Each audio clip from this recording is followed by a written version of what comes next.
Oiê! Hoje vamos para mais um vídeo esclarecedor e eu tô muito feliz porque esses últimos vídeos que eu postei, eles geraram bastante repercussão positiva, né? Eu percebi que tiveram bastante perguntas, dúvidas, então muita gente me perguntou: mas a sua gravidez, ela foi natural? Você fez tratamento? Você já queria fazer a tempo? Ou você começou a tentar agora e já deu certo logo de primeira? Várias perguntas relacionadas a isso, por isso eu resolvi gravar esse vídeo para poder esclarecer todas as dúvidas dentro de um vídeo, mas caso vocês tenham alguma coisa que vocês gostariam que eu gravasse, também para falar específico, é só deixar aqui nos comentários que com certeza eu vou fazer um outro vídeo com o maior prazer. Combinado? Bom, eu e o André, a gente começou a pensar em um filho há um tempo atrás. Só que aquela coisa, né, a gente fala assim, vamos tentar? Vamos ver? Primeira coisa, parar de tomar anticoncepcional. A gente sabe que quando para de tomar anticoncepcional, às vezes tem um tempo até o corpo se readaptar pra dar certo. Ou pode ser que desde primeira também, depende muito. Só pra vocês entenderem, o primeiro ginecologista, ele me prescreveu anticoncepcional já assim, desde cedo, porque eu sempre tive um fluxo menstrual muito intenso. Eu tive já até questões de anemia por conta disso. Então eu tomava anticoncepcional por essa finalidade, exatamente para que eu não tivesse anemia, para poder ficar bem. Ele sempre falava assim, fica tranquila porque o anticoncepcional, ele é muito bom, porque inclusive se você tiver propensão a ter endometriose, isso é ótimo e tudo mais. E ele prescrevia lá os exames que eu fazia uma vez por ano, pra saber se tá tudo bem e tal. Eu sempre fiz direitinho, e ele sempre falava que tava tudo bem, que tava tudo ótimo. Então tá bom, né? Se ele é o médico, eu sempre acreditei que tava tudo bem. Quando a gente resolveu, vamos tentar, eu parei de tomar anticoncepcional. Daí tava tranquilo, eu sabia que tinha esse prazo, talvez de esperar um pouquinho mais, tal, por conta do organismo se reorganizar. A gente tava percebendo que nada, que estranho, passou um tempo assim, nada. Bom, tá, vamos passar no médico pra gente também poder entender se tá tudo bem comigo, com você. E nós passamos também com um médico, e ele prescreveu alguns exames, mas alguns exames mais simples, sabe? E ele falava, não, tá tudo bem com vocês. Tanto você quanto o André, vocês não têm nada. De repente, uma hora vai dar. E nessa de uma hora vai dar, não tava rolando. Aí passou um tempo, tiveram momentos que eu até falei, meu Deus, você fica com aquela ansiedade, com aquela coisa, mas por que será, né? O que tá acontecendo? Depois passou mais um tempo, a gente passou em consulta com um outro médico, um médico especialista, também me passou vários exames pra fazer. E um dos exames específicos, gente, também é uma coisa muito importante pra vocês se atentarem, tá? Quem estiver tentando, ou quem quiser, de repente, engravidar ou se conhecer alguém, eu acho que é um dos exames que vale muito solicitar pro médico. Com certeza ele também vai solicitar, se de repente vocês estiverem tentando e por algum motivo não estiver dando certo. Esterossalpingografia. Esse exame, ele avalia as trompas, para saber se tem líquido nas trompas, para saber se a trompa tá dilatada, se tem algum tipo de problema com a trompa, que também é um dos impeditivos para engravidar. Então, é um exame fundamental para vocês fazerem, tá? E o outro exame fundamental também é a ressonância da pelve. Por quê? Na ressonância da pelve você também consegue avaliar essa parte das trompas, mas principalmente se você tem focos de endometriose. Então ele mostra, porque a endometriose também é uma questão para engravidar. Então é muito importante você ter em mãos esses dois exames. Ele me pediu esses exames, eu vi que eu tinha alguns focos de endometriose, então imaginei que talvez esse fosse um dos motivos. E ele comentou comigo também, ele viu, isso não apareceu na esterossalpingografia, não apareceu no exame, mas ele disse que ele via no ultrassom lá do consultório dele, que tinha como se uma das trompas, a trompa direita, estivesse com líquido, mas isso não aparecia, olha que coisa louca, não aparecia nos exames, só nesse ultrassom que ele via lá. Ele falou, Kênia, você vai ter que operar, porque assim, por mais que você opte por fazer, vamos supor, você quer fazer um tratamento, não vai ser da forma natural, um exemplo, tá? Pela endometriose, ok, mas assim, com a trompa, com líquido, não vai rolar, então tem que fazer a cirurgia. Eu fui atrás de um médico, né, que ele mesmo me indicou, um cirurgião, tal. E quando eu cheguei lá, o médico olhou meu exame e ele falou assim, não, você não tem indicação pra fazer cirurgia essa cirurgia chama, eu já vou lembrar o nome, já falo pra vocês, que é a retirada de uma das trompas ou das duas trompas. Ele falou assim, você não tem indicação pra essa cirurgia porque nos exames não consta esse líquido, não consta dilatação, não consta nenhum tipo de problema com a sua trompa. Eu falei, nossa, mas que estranho. Ele falou, não, endometriose você realmente tem. Se fosse pra fazer, eu indicaria que você fizesse da endometriose, mas a trompa, que foi o que o médico falou que seria seria o ponto principal, você não tem indicação. Nisso, eu tinha ligado pro médico, ele falou assim, que você chegar, como eles são amigos, né? Ele falou assim, ó, assim que você chegar no consultório, você me liga quando você estiver em consulta com ele, que eu vou explicar pro médico. Tá bom. Quando o médico me passou toda essa avaliação, na sequência eu falei, vou ligar pra ele, que ele queria, acho que, falar alguma coisa pra você sobre o meu caso e tal. Quando ele desligou o telefone, a postura desse cirurgião foi outra já. Eu fiquei com isso na cabeça, eu fiquei com uma cisma, assim. Já tava meio cismada com esse médico, um médico desse acompanhamento. E ele falou assim pra mim, então, não, é que realmente você vai precisar tirar a trompa. Aí eu falei, ué, mas você acabou de falar que tá tudo bem com os exames, não preciso, né, tirar, que não consta nada. Não, mas vai precisar tirar, e vai precisar tirar as duas. Aí eu falei, tirar as duas? Mas assim, o comprometimento, teoricamente, pelo que ele viu no exame, lá do consultório dele, era de uma das trompas, e não das duas. Eu já fiquei super cismada, já falei, não, tudo bem, saí de lá, fiquei refletindo, pensando, falei, meu Deus do céu, e agora? Aí eu passei com uma outra ginecologista depois, e ela falou, Kênia, retirada de uma trompa, uma cirurgia, não é você tirar uma pintinha, você vai ter que passar por um processo cirúrgico, que toma anestesia geral, tem internação, tem os seus riscos, como todas as cirurgias têm. Então assim, operar com necessidade, ok, mas sem necessidade, sabe? Então assim, olha, se eu fosse você, eu procuraria um outro especialista. Tá bom. Fui lá, procurei outro especialista. O especialista olhou, não tá tudo bem, você não precisa operar. Falei, meu Deus do céu. Aí eu falei, bom, então era essa a resposta que eu precisava. Beleza, desencanei de operar e isso foi passando o tempo. Por isso que eu tô comentando com vocês dessa importância de um bom médico, de um bom especialista, de alguém que realmente vai avaliar certeiro, porque nesse meio tempo foi passando aí, tipo, um período. E aí, nisso, deram um presente maravilhoso pra gente, que foi a minha sobrinha, que além de sobrinha, ela é nossa afilhada. Nós somos padrinhos dela, que foi um grande presente que eles deram pra gente. A vinda dela trouxe uma luz, assim, muito grande pra gente, sabe? Um amor que, nossa, é um amor, assim, eu não sei nem explicar. Que sentimento é esse por essa menina que eu falo, meu Deus do céu, que delícia, sabe? Então ela começou a trazer uma coisa muito maravilhosa. E a gente até brincava, eu sempre brinquei que ela é minha estrelinha. Nossa, estrelinha. Que ela trouxe muita luz, ela trouxe muitas coisas boas. Então, com a vinda dela, ela começou a mudar um monte de coisas novamente, assim, dentro de mim, que já tava meio apagadinha, sabe? E eu falei assim, vamos buscar então agora uma ajuda para poder entender de fato o que tá acontecendo, o que será que tá acontecendo de verdade. A minha ginecologista estava fazendo acompanhamento comigo, acompanhamento normal, de ano em ano, enfim, e ela falou, Kênia, eu vou te indicar um especialista, ele é muito bom, me passou o nome dele, e falou, vai lá, vai conversar com ele e ver o que você acha. Gente, foi assim, olha, foi Deus mesmo, assim, essa indicação foi incrível. É um médico maravilhoso, gente, que eu super recomendo de olhos fechados, porque extremamente profissional, extremamente carinhoso, sabe? Extremamente cauteloso, cuidadoso. E então foi ele que me pediu vários exames que eu comentei no vídeo anterior, sobre aquele roxinho da barriga, que eu falei, depois se vocês quiserem dar uma olhadinha lá, pra vocês entenderem, né, do roxinho. Então foi ele que me passou todos esses exames. E assim, logo que a gente chegou na consulta, é particular, tá, gente? É que normalmente esses profissionais, eles não atendem pelo plano. Acaba sendo particular. Mas assim, foi um investimento que valeu muito a pena mesmo. Porque assim, ele foi muito certeiro. E certeiro que eu digo, nos achados do porquê de não ter engravidado.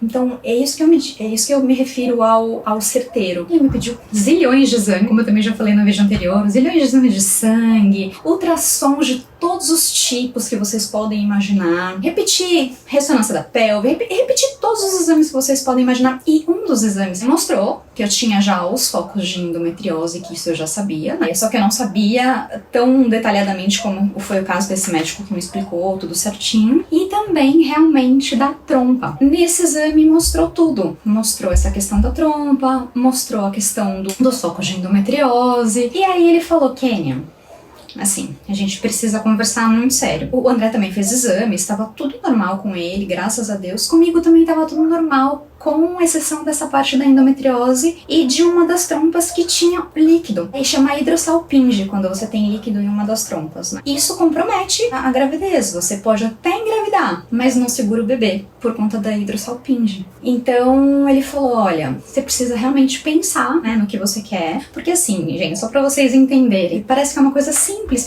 Vai lá e opera, tá fácil. Eu sempre tive uma questão muito grande com cirurgia, e principalmente com cirurgia com com anestesia geral. Eu sempre tive muito medo de apagar e de repente, sabe, não voltar. Aquela coisa de você perder o controle é muito ruim, sabe? É bem aquele lance de você perder o controle, mas assim, é um medo muito grande de um medo de, enfim, de não voltar, essas coisas, né? Hoje em dia as coisas estão totalmente diferentes, anestesia, e se você também fizer num bom hospital, tá, você tem toda a estrutura, todo esse amparo do hospital, então tá tudo certo. Mas é um medo meu, é uma coisa minha. Eu cheguei em casa e falei, amor, a gente precisa pensar, né? Ele falou, olha, essa é uma decisão sua, né? E eu super respeito, e ele sempre foi muito fofo desde o começo, assim, sempre respeitou a minha decisão e assim, respeitou o meu medo, respeitou o meu momento, né? Ele falou, olha, isso é uma coisa que você tem que ver, se é uma coisa que você realmente quer, né? Quer ter filho, e aí, se for realmente uma coisa que você quer muito, aí a gente precisa pensar nessa possibilidade da cirurgia, porque precisa fazer a cirurgia pra ficar tudo bem com o organismo, pra poder receber o bebezinho, independente se for de forma natural, se for tratamento, precisa fazer essa cirurgia, não tinha outra forma. Ai, meu Deus. Aí fiquei pensando, eu quero mesmo? Será que vai ser? É importante pra mim?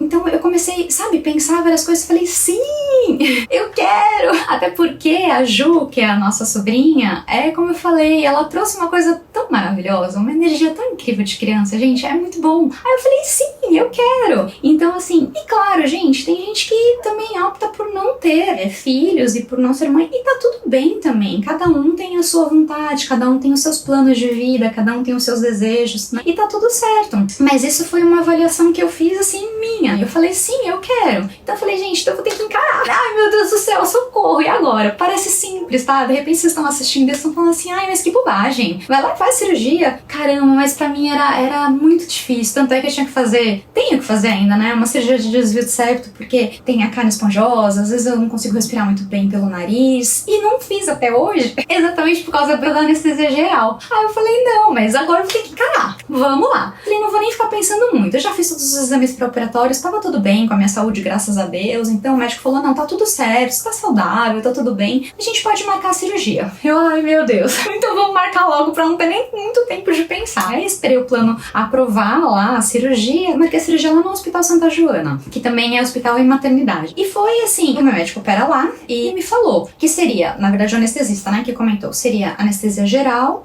e a hack junto, né, pra não sentir dor, enfim. A minha mãe era instrumentadora, instrumentou várias cirurgias, ela tem essa habilidade, ela poderia assistir a cirurgia desde que o meu médico se sentisse desconfortável com isso e falasse, não, tudo bem, você pode ficar. E disse, tudo bem, mas será que a sua mãe não vai ficar impressionada? Porque você é filha, né, quando tem esse vínculo e tal, quando é uma pessoa que a gente não conhece é diferente, mas filho, não sei, será que ela vai ficar bem? Apesar que é uma cirurgia simples, porque é uma cirurgia por vídeo, então faz as incisõezinhas, tem uma incisão que vai no umbigo e depois tem 3 incisões aqui, bem pra baixo, assim, já próximo da virilha, que fica bem escondidinho no biquíni, são incisões pequenininhas. Então é tudo por vídeo, não é uma cirurgia aberta que você vê aquele corte, aquela coisa. É bem tranquilo e bem seguro, teoricamente. Só que aquilo, as cirurgias, como todos os médicos falam, é uma cirurgia simples? É uma cirurgia simples, é tranquila? É. Só que todas as cirurgias têm o seu risco. Riscos mais baixos, por ser uma cirurgia menor, mas tem seus riscos. E pode ter intercorrência, como qualquer cirurgia. Tá bom. Aí fui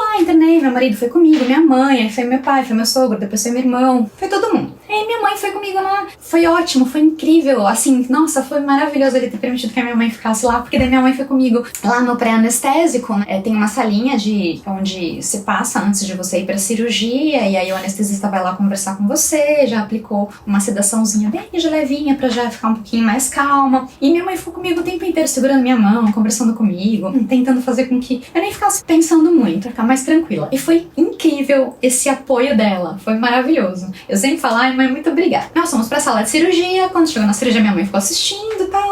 Conclusão, gente, era pra eu fazer a cirurgia nesse dia e sair no dia seguinte, então a cirurgia tava marcada às 4 horas da tarde, era pra eu sair no dia seguinte cedo. Passa a noite no hospital, de manhã o médico passa lá, me dá alta e tá tudo certo. Só que não, o que aconteceu? Minha mãe foi me falar depois, como ela assistiu a cirurgia, ela viu tudo que aconteceu, imagina, coitada. Teve uma intercorrência na minha cirurgia por conta de uma artéria. O médico, o auxiliar, no momento que ele tava fazendo a cirurgia, ele, sem querer, obviamente, né, isso pode acontecer, ele acabou pinçando uma artéria. jorrou sangue pra tudo quanto é lado, só que dentro do abdômen, porque era uma cirurgia, como eu falei, por vídeo, não era uma cirurgia aberta. E foi uma loucura, né? Parecia cena de filme, minha mãe que me contou. Parecia cena de filme porque foi uma correria geral pra estabilizarem os meus sinais vitais, foi uma correria, um entra e sai de médicos dentro do centro cirúrgico, que minha mãe falou, meu Deus, ela nunca tinha visto isso. Ela falou, acho que na sala devia ter uns 17 médicos. E aí, cada um fazendo uma coisa, tentando também estabilizar tudo pra que tudo ficasse bem, tanto o sangue, e também limpar o sangue aqui dentro. Fizeram uma incisão aqui também, porque aqui tem a artéria principal. Eu sei que eu tava com acesso aqui, acesso aqui, acesso aqui, acesso aqui. Foi uma coisa. Tiveram que chamar um vascular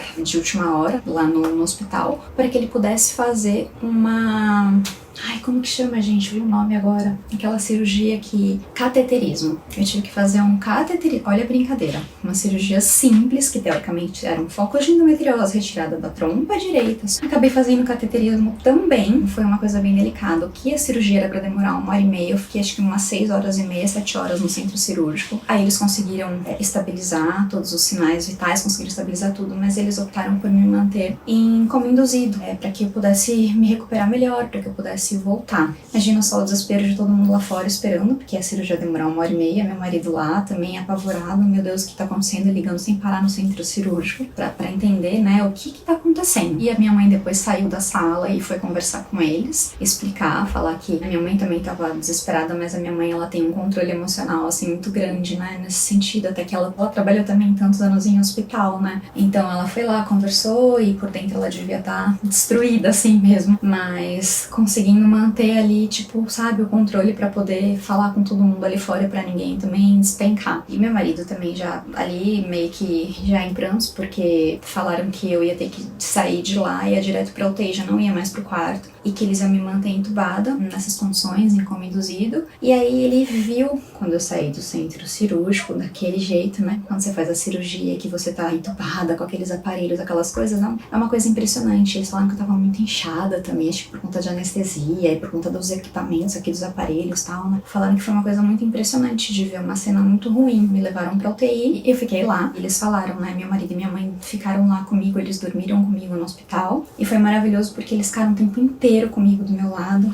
E foi muito importante pra minha volta. Eu falo isso, eu sempre me emociono porque a gente fala, né? Muitas pessoas não sabem o que acontece quando você tá em coma, mesmo em coma induzido. Eu confesso que eu não lembro de nada, não me recordo do que aconteceu, mas eles me falam que eles ficaram conversando comigo e os médicos falaram, olha, a gente não vai poder destubar, a gente só vai poder destubar a partir do momento que ela acordar, que ela começar, não que ela acordar, que ela começar a reagir, ela vai precisar reagir. E aí quando ela começar a reagir, a gente pode destubar. O que eles fizeram foi incrível, foi maravilhoso o que eles fizeram. Eles começaram a conversar comigo, colocaram o celular com música que eu gostava, ficaram falando muito da minha sobrinha, que é uma grande alegria na nossa vida, contando as coisas dela e falando coisas da minha vida. E nisso disseram que eu comecei a reagir, começou a escorrer lágrima do meu olho, ou seja, eu me emocionei. Então, pra vocês verem que realmente faz muito sentido, né, conversar com alguém, né, que tá nessas condições e falar coisas de esperança, coisas legais, coisas bonitas sempre, que a pessoa tem condições de ouvir sim, ela tem condições de sentir sim toda essa energia.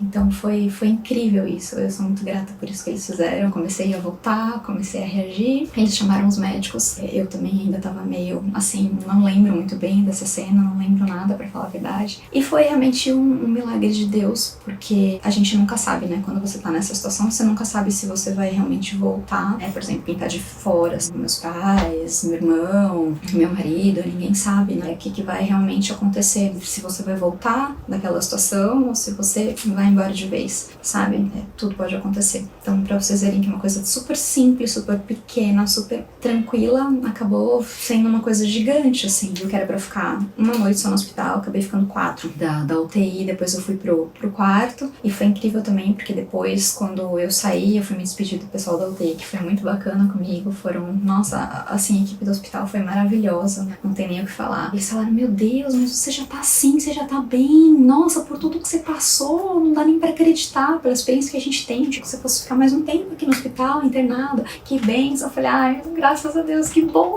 Então, assim, eu tô comentando isso com vocês pra vocês entenderem o processo que eu passei depois que eu tomei a decisão de ser mãe, de engravidar. Tudo isso eu resolvi fazer realmente por amor. Foi uma decisão que eu tomei e foi por amor. Por amor ao meu filho, minha filha, que estaria por vir. Então era isso que eu pensei, que eu fiz. Depois de tudo isso, eu me recuperei, graças a Deus, super rápido, ficou tudo bem. Eu tomei a decisão, falei, bom, e aí agora, né? Agora a gente vai tentar? E aí, gente, parece loucura. O médico falou assim, olha, vai uns 2 meses, né, pra se recuperar e tudo mais. E aí depois a gente já pode pensar nisso, tanto da forma natural quanto FIV. Aí eu falei, tá bom. Aí depois de 2 meses, quando eu já tava assim, legal, e agora? Não sei o que. Ele falou, agora apareceu um cistinho. Você vai precisar tomar anticoncepcional, porque com anticoncepcional esse cistinho vai diminuir. Eu, anticoncepcional, meu Deus, agora eu vou tomar anticoncepcional? Não! Ai, meu Deus, tá bom. Tomei anticoncepcional. Aí passou mais um tempo. Aí surgiu, gente, de infecção urinária. Eu falei, não, tá de brincadeira, né? Aí, tem que tomar antibiótico. Então agora você não pode também tentar, porque tomando antibiótico, estando com infecção urinária, não é uma boa engravidar. Então trata primeiro, aí depois a gente vê. Beleza, tratei. Aí no próximo ciclo, infecção urinária. No próximo ciclo, infecção urinária. No próximo ciclo, eu falei, não, gente, como assim? Isso nunca aconteceu na minha vida. Eu cheguei até a pensar, falei, não, será que é psicológico? Não é psicológico. Infecção urinária não tem como ser psicológica, né? Mas eu falei, não, acho que eu tava tão assim ansiosa pra que, sabe, as coisas começassem a acontecer logo, depois da cirurgia e tudo mais, que cada mês ia acontecendo uma coisa. Depois tive que tomar anticoncepcional de novo. E nisso passou, acho que quase, da cirurgia, quase 7 meses. Eu cheguei e falei, quer saber? Não vou esperar mais. A ideia seria a gente tentar de forma natural. Mas eu falei assim, eu tô tão ansiosa, eu tô tão assim, que eu falei, vamos fazer a FIV? E vamos ver. Vamos entregar nas mãos de Deus, Ele sabe de tudo e é isso. Vamos ver o que espera. Só que, assim, eu falei, eu vou tentar, eu vou fazer dar certo agora. Aí eu falei, doutor, me ajuda. Ele falou, tudo que eu puder realmente fazer de melhor, acredite que eu farei. Eu falei, eu tenho certeza disso. E foi assim, a gente tomou essa decisão. E querendo ou não, é uma decisão também difícil, né, de você tomar, mas foi uma decisão que eu falei, não quero mais esperar. Não sei quanto mais tempo eu ia ter que ficar esperando pra tentar. E se a gente pensar no segundo filho aí, tudo bem. Mas se não, nesse primeiro, vamos, né? Eu tava naquela ansiedade porque passou muito tempo, gente. Mesmo antes, né? Tô falando antes da cirurgia. Passou muito tempo, então vamos lá. E aí, nós fizemos e... Gente, foi uma bênção que foi logo de primeira, que deu muito certo, foi sucesso, assim, foi uma emoção, assim, incrível, foi uma ansiedade, óbvio, né, no dia ali, foi uma ansiedade, depois eu vou até gravar um outro vídeo pra também não ficar tão longo, pra falar como que foi também, todo esse processo, tudo que eu passei, e sobre também o período, né, depois, o pós ali também, FIV, pra vocês poderem entender como que foi tudo isso. Esse vídeo vai ficar gigante, mas então, foi dessa forma, tô abrindo o coração com vocês, realmente uma particularidade nossa, mas eu imagino que seja uma forma também de ajudar outras pessoas que estão passando por isso, ou que pensam, né, em engravidar, em ser mãe, pai, enfim. Então, é com todo carinho, com todo amor que eu tô abrindo realmente a nossa história para poder ajudar vocês de alguma forma também, tá bom? Espero que tenha ajudado, espero que eu tenha contribuído. E aí a gente se fala e se vê no próximo vídeo. Tchau!